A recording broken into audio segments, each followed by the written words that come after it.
Brilliance Audio presents Sometime After Midnight by L. Phillips, performed by Will Ropp and Andrew Iden.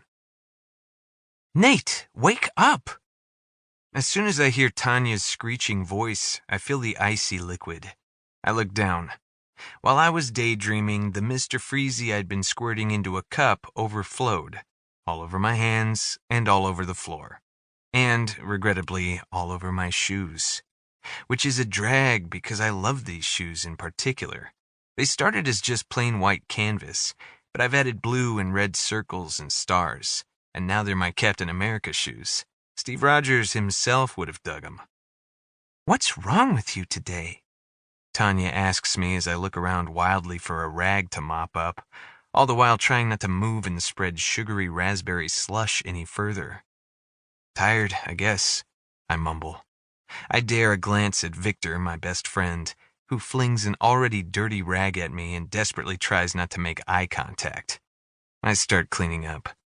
"Sorry, Tanya, it won't happen again." "Good," she says, though I sincerely doubt she believes me. I look at her bleached hair, roots dark and thinning, instead of directly at her face. "I'm leaving for a while. If I can trust the two of you not to destroy the place, we'll be fine," I promise my stepmother, and Victor nods. Tanya turns slowly, inspecting us both with disdain before heading out the dairy barn's back exit, screen door slamming behind her. Victor and I both let out audible breaths. "Dude, you okay?" "Of course. You know how she is. Tomorrow she'll get pissed that I dropped a peanut or something." "No, I mean before. You were staring off into space for like a good 5 minutes.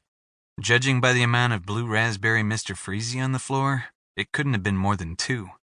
I wring out the rag in the sink, blue sludge running thickly down the drain.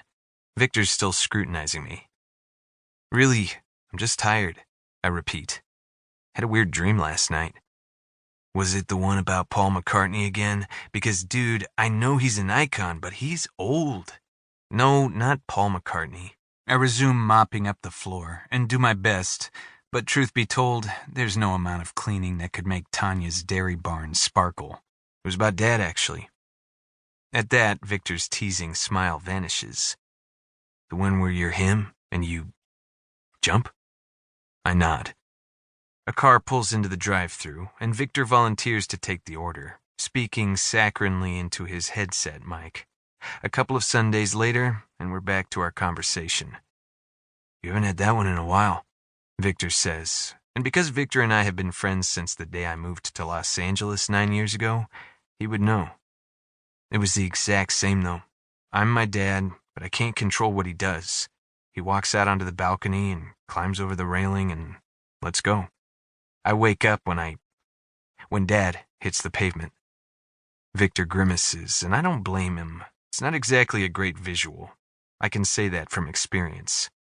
After Dad killed himself, I had the dream several times a night, reliving the steps he must have gone through in his final moments. Over the years, the dream came less and less frequently, until finally it stopped when I was about 13 or so. Until now, apparently. I look at Vic. "Do you think it means anything?" Victor considers this, then says, "Nah, I bet you're just thinking about him a lot, since you'll be out of here soon and all."